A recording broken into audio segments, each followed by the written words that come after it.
morning, and welcome to the New Hampshire Department of Safety, Division of Fire Standard and Training and Emergency Medical Services, EMS Vaccination Program.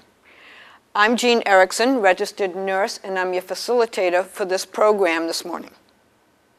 The immunization protocol, also known as the EMS Vaccine Project, is intended to prepare New Hampshire paramedics in the event of a mass vaccination emergency. After the completion of this training and fulfillment of the prerequisites, the New Hampshire paramedic may participate in immunization clinics with other medical personnel. It should be pointed out that these immunization clinics must have either a registered nurse or a physician on site. The vaccinations that are approved for this protocol currently are the influenza vaccine and the pneumococcal pneumonia vaccines. The EMX vaccine program was originally developed under a CDC, that's Center for Disease Control, preparedness grant. Dr. Joseph Sabato was the original instigator, if you would, of this program. It was really his vision to bring this forward, and he trialed it in 2005, which then became approved as a protocol in 2006 with prerequisites. Still having prerequisites. Paramedics who worked on this program were Chuck Himian, Vicki Blanchard, Clay Odell, paramedic RN, and he actually provided a lot of the background information for this project. Your Bureau Chief, Sue Prentice, who provided guidance and support for the project and who really moved this forward and had this happen.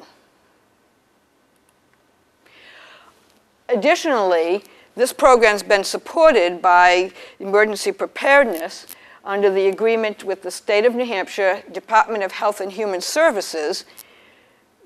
Under the U.S. Department of Health and Human Services, the Hospital Preparedness Program, and great thanks and appreciation goes also to Curtis Metzger for helping to fund this project. So why are we here at the Noodle Education website? Why are you participating in this educational piece? These are things, what do you think you're going to learn today? These are all good questions. Here's what I'm hoping to tell you. We're going to talk about infectious diseases of greatest concern, diseases that are associated with immunizations, which we can work on. We're going to talk about CDC guidelines and federal laws associated with these immunizations. Yeah, federal government, federal law does mean forms to complete, so we are going to be looking at the documentation that we need to do for immunization programs.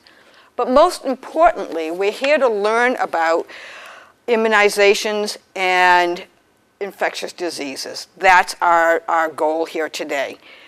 How you as a paramedic in the state of New Hampshire can help minimize the effects of infectious diseases and spread of those diseases.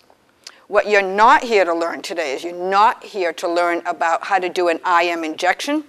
I'm guessing that you all know how to do that, and by not having to talk about that, we were able to eliminate some of the slides from this program. But please understand that part of the prerequisite program is for you to have documented your skills on doing an IM injection. So we're not going to tell you how to do it, but you do need to know how to. Let's talk a little bit about public health. Public health often involves the study of how diseases affect an entire population. Now, in order for public health to do that, they need to have an understanding of demographics, characteristics of certain populations, and the dynamics of infectious diseases. So public health providers basically are concerned with the spread of diseases. There are certain populations that have certain susceptibilities to infection. That's the stuff that interests public health providers. What does that all mean to us? Well, to us, it means that a specific set of symptoms, such as fever, cough, congestion, achy muscles, all are indicative of a potentially infectious influenza-like illness. So accurate description and documentation of those symptoms is very important in determining the extent of an illness or infection in a certain area. That's where our documentation becomes very important to public health people. Our documentation enables them to have early identification of where some of these things are happening and where they're coming out. Where else does this slide want to go? Well, certain population groupings are likely to be affected by infectious diseases, more so than others.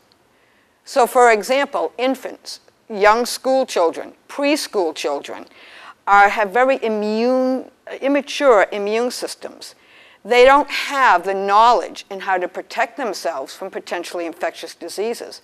They just don't get the need for good hand hygiene, the need for good cough etiquette, coughing in their sleeve. And so they really have the potential to become ill and to spread that illness. Likewise, the elderly, the ill elderly, infirm, especially who are in residential facilities, have inefficient immune systems. They may not have the ability to protect themselves from caregivers who are ill. So they also can become significantly ill and can pass diseases along. So these are the things that we're going to be talking about when we talk about certain populations. This is what public health people look at.